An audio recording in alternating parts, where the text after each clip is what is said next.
महाराष्ट्रातील खासदारांना विकत घेतलं जात आहे। मी म्हटलं काय भावाला, म्हटलं काय भाव आहे, भाव काय लागलाय म्हटलं।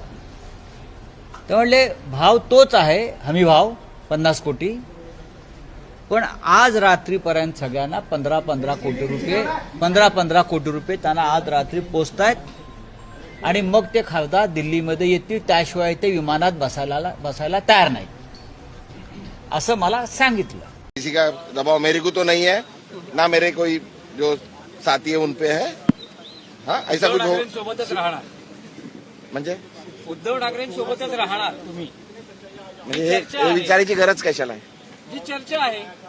चर्चा तर काही करतात का लोक, त्या काय सर्व चर्चेला सर्व उत्तर देत राहायचं काय? असं काय कोणी काही बोलणार आहे? ओमराजे निंबाळकर आहे, ओमराजे निंबाळकर त्यांचं नाव त्या यादीमध्ये मी वाचलं, आपण दिलेल्या यादीमध्ये।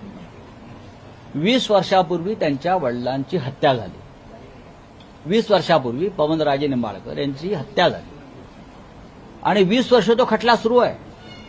काल निकाल होता, काल निकालाचा दिवस ठरला, जजमेंट डे मुंबई हायकोर्टात। आता आमच्यापर्यंत अशी माहिती आली की पवनराजे निंबाळकरांवरती दबाव असा आहे, आपलं ओमराजेवरती, तुमच्या बाजूने निकाल हवा असेल तर आमच्या गटामध्ये सांगितलं, आम्ही तुम्हाला हवा तसा निकाल देतो। हे साले भोसडीचे लोक कोण जात आहेत, हे नहीं डोंट कट, ये कट मत करना। हाँ ये लोग जो है बेईमान लोग है, ये बेईमान है और बेईमानी उनके खून में है, ऐसा अब लगने लगा है। मैं किसी पार्टी का और किसी व्यक्ति का नाम नहीं ले रहा हूं। तो एक गद्दार काल एक बोललाय, जय गुजरात, मैं किती लाचारी करायची। मैं तो पुष्पा पिक्चर पाहिलेत तुम्ही सगळ्यांनी, दाढीवरनं हात फिरवून झुकेगा नहीं साला, तसे हे गद्दार म्हणतात उठेगा नहीं साला, कुछ भी बोलो उठेगा ही नहीं। अरे कसा उठणार, आहे काय तुझ्याकडे उठण्यासारखं? म्हणजे विचार मी म्हणतोय। आणि माझ्यावर देखील रोज उठ सूट आरोप चालू आहे। काय दाढी खेचून आणली असती, ही का हलकी आहे का दाढी एवढी?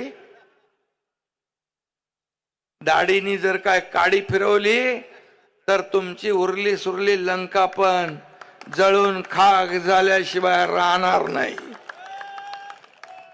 त्यामुळे माझ्या नादाला लागू नका, मी कोणालाही आडवा जात नाही, परंतु मला आडवा आलं तर मी सोडतही नाही, कारण बाळासाहेबांची आणि दिघे साहेबांची शिकवण आपल्याला आहे।